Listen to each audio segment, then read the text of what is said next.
So this little video example is to show you how we go about crunching our numbers, and when we have our numbers, making decisions and deciding what to say in our conclusions.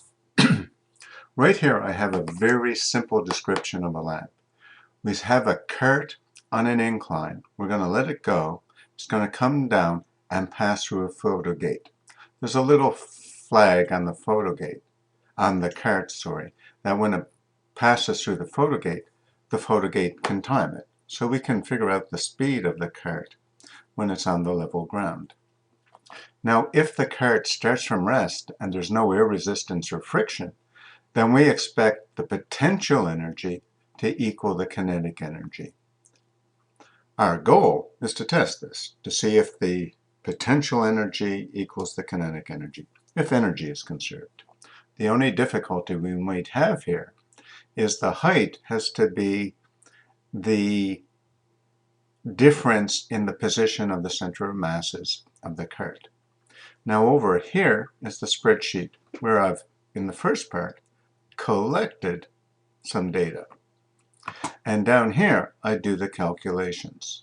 So the first step is the potential energy, the mass of the cart times gravity times the height.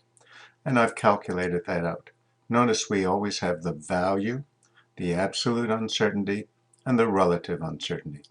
It's a good idea also to have the units. I left the unit out here. Okay.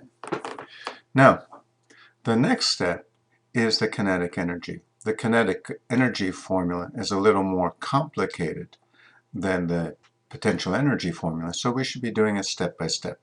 First, we use the photo gate time and the flag width to calculate the velocity. Then, the formula requires the square of the velocity.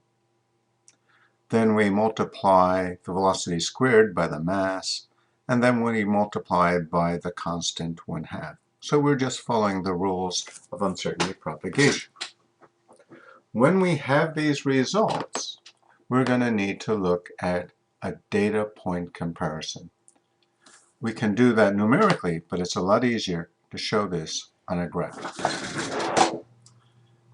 Here I've highlighted the data that we want to compare. We've created a little spreadsheet for you called data point comparison. We're going to take those values and put them in the data point comparison. Here's the front of the data point comparison, and here's my data with all the sig figs. Now, what we can do is actually look at what the data looks like. It draws the data point with the error bars.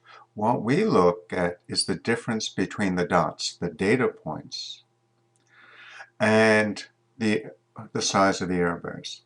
These two results are agreeing with experimental uncertainty because the error bars overlap. But we can say more than that. We can say that the error bars are probably about the right size because the difference between the data points from here to here is about the size of the error bars. And we can use that when we write up our conclusions. That doesn't always have to be true, and we're going to see that there's actually 3 cases that we would have to write up. Let's go to look at a discussion. Here's the first discussion where we have this agreement. You restate the goal. Here we have measured the potential energy of a cart on an incline and compared it to the kinetic energy at the bottom of the incline. You state your results. The initial potential energy was 1.34 plus or minus 0.04 joules. The final KE was 1.397 plus or minus 0.029 joules. These are written to correct sig figs. Here's the important phrase. The values agree within experimental uncertainty. They either agree or they don't. Since they agree, we can say that our results are consistent with conservation of energy. Now, back in this graph,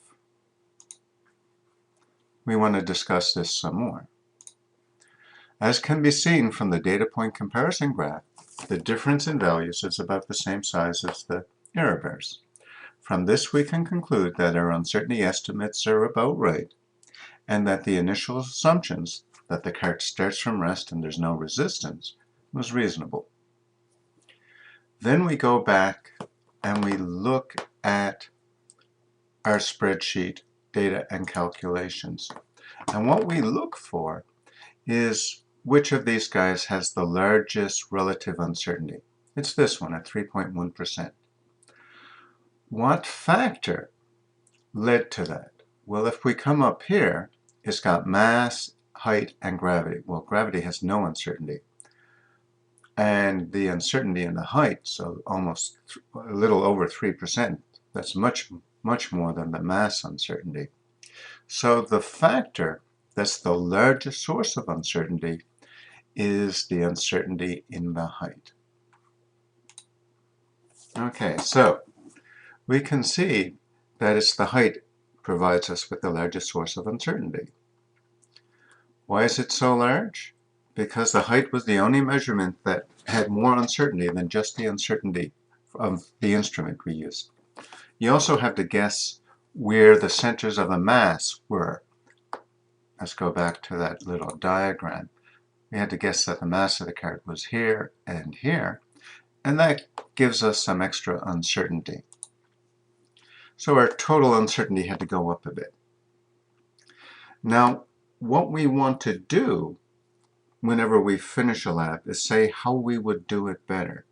And so if we wanted to test this conservation of energy more precisely and test our assumptions more precisely, what we need to do is reduce the ratio delta H over H. You can do that either by decreasing the uncertainty that you're estimating or by increasing H. Now, one way to decrease delta H, and you may not have thought of this, would be to use a method to find the actual center of mass of the cart, instead of us just saying, oh, it's around here. That would decrease delta H. Or we could release the cart higher up, then for the same delta H over a larger H is smaller. Increasing H is pretty easy to do, so that's probably something that we try first. Okay, same experiment, but with some different choices. In this case, I'm estimating that the uncertainty in the height is about 2 centimeters. Estimates of uncertainty are up to you. All we want you to do is investigate at the end, do they seem too big or too small or about right? We take these values and we put them into the data point comparison. Here they are here. And we look at how they compare. As you can see now, the error bar in the potential energy has gotten a lot bigger. Okay? So as you look at the data point to data point, I could certainly make the error bar in the potential energy a lot smaller. Let's see what we would say in a case like that. So again, as always, restate the goal, state the results, and whether or not the values agree within experimental uncertainty. They certainly do. So within the estimates, whoever made this, they would be consistent with conservation of energy. But as we can see from the data point comparison graph, the difference in the values is about half the size of the error bars. From this, we can conclude that the uncertainty estimates may be too large. Looking at the data, let's go back, we can see that the uncertainty in the height is over 6%. Okay. Now, the height is the only measurement where we had more than just the uncertainty from the instrument. We also had to guess where the center of the mass of the cart was, which increased our total uncertainty. Probably we overestimated this uncertainty by a factor of 2. We can test conservation of energy more precisely if we can reduce this uncertainty. We can seek this by reducing delta H or increasing H. So maybe we could find the actual center of mass and using some technique, and then delta H should be smaller instead of just guessing, or we could release the kart from a higher height. That's easy to do. So we'd often try that first. Okay, here's the last case. If we look at these results and compare the results, we see that we don't agree, right? And what we have to look at is how much bigger would this error have to be? It's got to be at least twice, 2.5 times. This guy, maybe 50% bigger, somewhere on that order. We don't have to be all that precise. So let's look what we would say in the discussion. So again, restate the goal, state the results. This time, the values do not agree with an experimental uncertainty, so our results are not consistent with conservation of energy. As can be seen from the data comparison graph, the difference in values require that the uncertainty in the PE be more than double. Right? Oops.